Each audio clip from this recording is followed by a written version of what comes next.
Landry told investigators he was angry with how politicians were handling veterans programs. He says he's mad because Tuberville is blocking military promotions. Tuberville has blocked more than 200 senior level military promotions in protest over the Pentagon's abortion policy.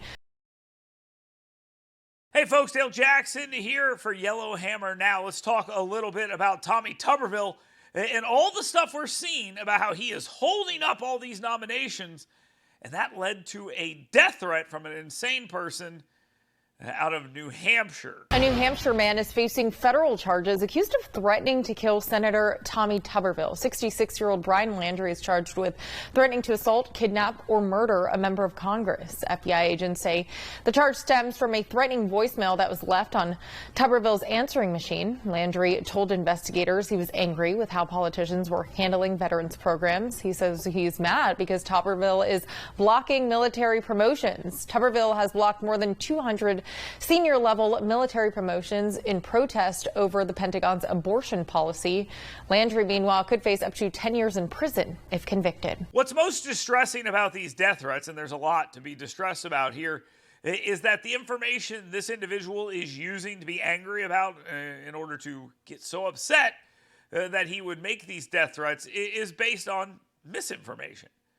And Mark Milley, who you know from the Trump administration as a guy who has a hard time telling the truth and staying within his lane, he seems to be having that problem right now as well. Back in Washington, Milley says he spoke with Senator Tommy Tuberville over a one-man blockade on the nomination of more than 200 general officers, a number that could triple by the end of summer and affect military readiness.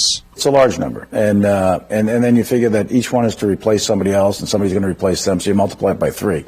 So you're really looking at potentially somewhere between 1,000 and 2,000 officers are impacted. Then most of them are married, so now you're looking at about another 4,000 family members. This could be a backup of the whole system, it sounds like. It will be a backup of the whole system. It is becoming a backup of the whole system. Tommy Tuberville is not holding up these nominations by himself.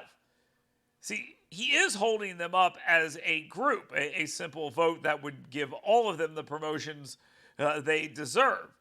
But he's holding them up from being voted on like that. He's not holding them up from the promotions altogether. Chuck Schumer could easily bring these votes to the floor and force senators to make those votes, and that would actually probably put a lot of pressure on Tommy Tuberville. But you'll notice the media likes to lie and demonize, and they've done that with Tommy Tuberville.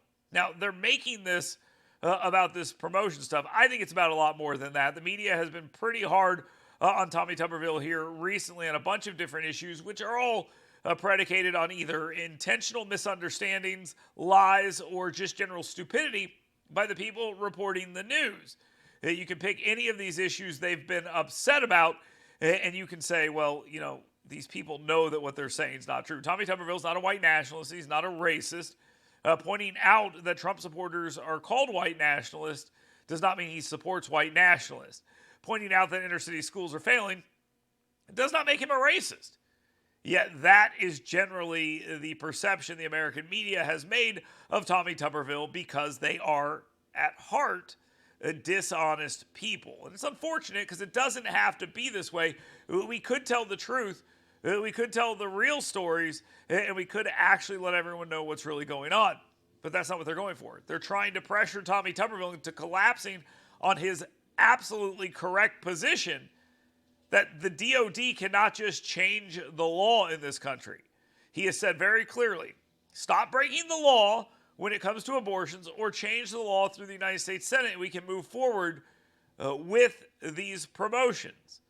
It seems like the other way to do that is to pressure him through the media, not only on that front, but on all these other made-up fronts. That's what this is all about. This is about pressuring Tommy Tuberville to collapse on his position, and I don't think that's going to happen.